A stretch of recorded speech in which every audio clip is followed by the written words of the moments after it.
Okay, action. Okay. Greetings, dear, precious, magnificent, beautiful spirit, soul, divine being, wowee that you really are. And, why should we make up a fake self when we have the real that is absolutely glorious, you see? So take a deep breath in through your nose into your heart and out through your mouth. Do another one. The breath is what's keeping you connected to the physical body. And breath is very important, you see, because the mind operates on oxygen just as the body operates on oxygen. When you breathe into your heart, you deprive then that thinking machine of energy so it doesn't operate. And what happens is you give the power to yourself. Now, here. Woohoo! All right. So here's the topic. Be relentlessly, what would you say, focused on your path. Path, P-A-T-H. Be relentlessly focused on your path. I want to read something to you. I'm really been into quite a while because I love the Srimad Bhagavatam. And this is the ancient teachings of truth, and yet they're not teachings that you have to memorize, you have to be tested on. They're actually, what would you say, teachings and statements to bring you to yourself, uh, where after all, you don't need that any longer. And yet you don't disk it, you acknowledge it, and if you need it, you go back to it to remind you of who you are. And you'll know that because of your application of the teaching. A lot of people, they spout off a teaching, but they don't get the value of it because they're maybe just good memorizers. I knew this person, really good memorizer, could remember all the stuff, but really never actualized it or put it into her life. And so when the really came the time of need, the person didn't have it because they would just memorize, and that's what people get good grades for in school, is because they can memorize. But that does not help them to be powerful, because they're giving their power to what they've learned or the knowledge or the information that they've been given to by others that really isn't self-empowering, you see. It continues with basically the confusion of a mental reality, a digital reality. So I'm going to read to you from the 11th canto. And this is 11th canto, chapter 7, verse 37. And I'm not going to read it exactly, but it says, a sober person. And so what they mean is sober would be an intelligent, conscious person who's not mystified or deluded or in a trance state, but is clearly self-knowing and self-trusting. So a sober person, even if harassed by others, look at this, even if harassed by others, the oppressor or the aggressors are acting and then what happens is we act helplessly under the control. Oh, I got it. I forgot I didn't read it correctly. Even if we're harassed by others, we know that the aggressors, that's it. You know the aggressor, the person who's harassing, the person who's putting you down, the person who's trying to depower you or overpower you or dominate you or take over your life, and probably you could be afraid of or intimidated by. You see, how do you get your power back?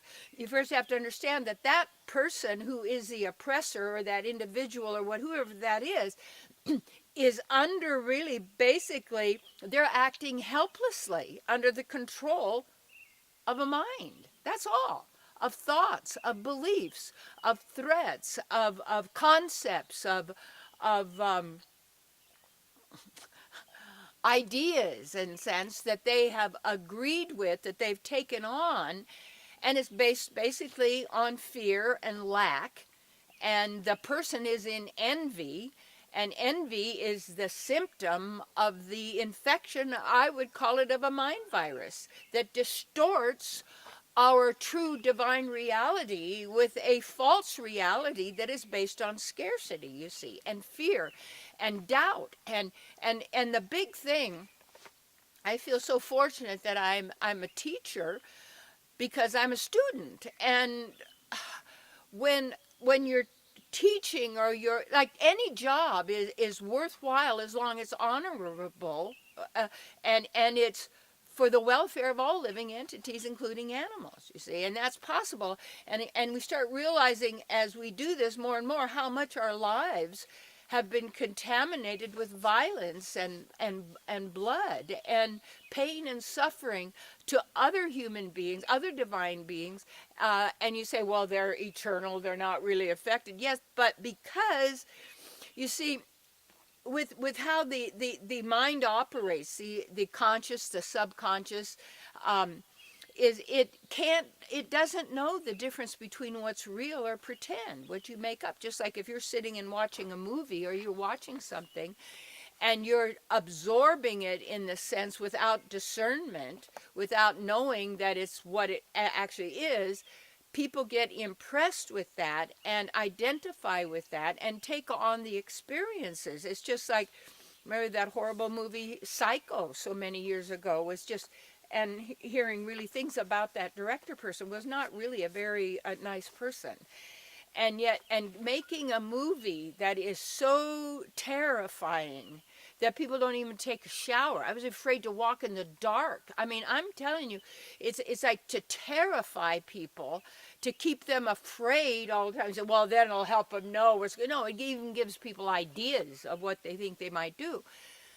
But it's the, so that you see that, why would someone ever create something that's going to emotionalize terror and fear and hate and all? Why would anybody do that? And so when you look at why that's being done out there, or why someone's oppressing you, or somebody is putting you down, or someone's calling you names, or someone is acting like you're a fool and you don't know anything, and see, because then everybody's all, well, I know a lot, so I'm cool, or I got a lot more money than somebody, so I'm cool, or if you're not in this group, then you're not okay, and it's okay because there's too many people here, so we can kill them all. And that's all not true, but who tells us? See, all basically we know, other than right where we are, is what we're being fed, what we're being told. And so you have to know that these oppressors, when you start to realize, and my book, What You Think of Me Is None of My Business, is an excellent book. And it's great for people out there because they're being oppressed, in the sense they're allowing other people to control them.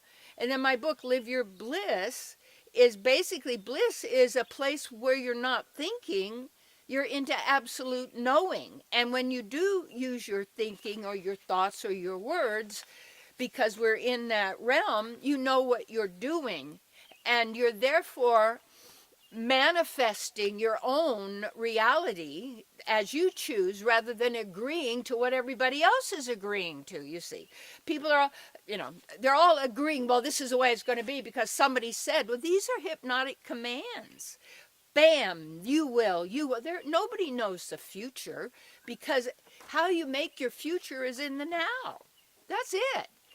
And so you have to understand that these people who are oppressing anybody who it is, it could be a loved one, family member, community leader, spiritual, anybody, and is telling you to be less than who you are, and making you doubt your own inner knowing and doubt your own ability to manifest or create, or so they'll all take care of me out there, they'll take care of me, they'll do this, they'll give me my cell phone. I mean, really?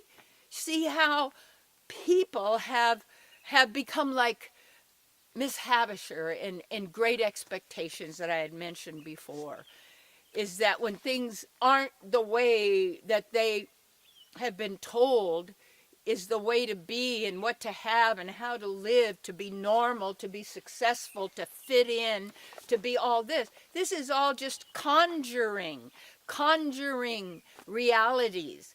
And you see that people are doing this in their mind, and they're out of control, and they're acting helplessly and have no idea, because they believe their thoughts, and they believe they are their thoughts instead of they're the thinker.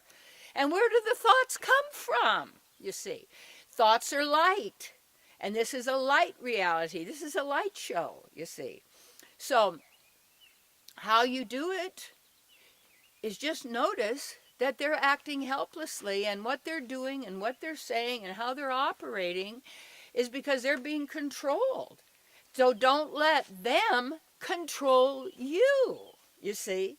Don't take offense or hurt your feelings or live in sorrow. Oh, because, my dad never said he liked me. Well, that's his problem. But it's always, well, if they'd only done this. That's lamenting the past, hankering in the future, lamenting the past, ruining every single moment of joy, you see, by, well, that wasn't good enough. I'm not good enough. They're not good enough, and oppressing yourself. Stop policing yourself, you see. And when you do that, you don't allow the oppressors to oppress you. That the book for you is also Live Your Bliss, you see. Now, what I want, I'm going to be doing some really cool workshops up here at Mount Shasta in nature, which is so cool.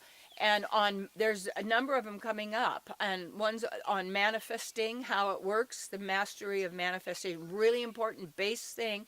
That's how you do spiritual healing, you see. This is how everything works in the mystic level, and that's the level you really want, because it's the level of divine manifestation. Is so cool. And also doing them on What You Think of Me Is None of My Business on a retreat. I'm also doing the mystic path, for those people who really choose to know how to operate in the mystic realm, and how magnificent this, and how to do it. Also having, I think I'm doing another one, a couple of them on finding your right work, your life's work, and how to prosper from it, and what that really means, and how to create lifestyle that actually works for you. And everybody can do that. You just, so what we do is I focus completely on what you need and want. And I don't have more than 6 people at any workshop or retreat. Then I'm also doing a big workshop starting the end of June or the beginning of July. I'll just see. But email me if you want any of this information. Then just email me at terry@terrycole-whittaker.com. terry@terrycole-whittaker.com.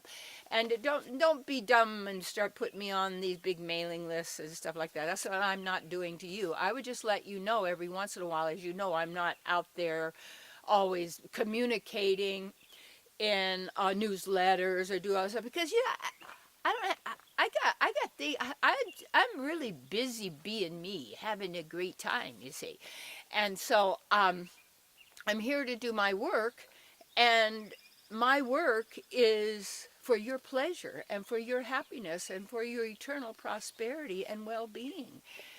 I am there to serve you in attaining all that you have in your heart, who you are, the fulfillment of, and I know how to do that, you see. And by knowing how to do that what is so cool, it is the most gratifying, satisfying experience there is to work for the welfare and good fortune and joy and good health and happiness of all living entities, including animals, you see. And so once we start being who we really are, then no oppressor can ever oppress us, because we know exactly what's going on with them, and we're working for their welfare, whether they know it or not. So we do not allow anybody to stop us from being who we are.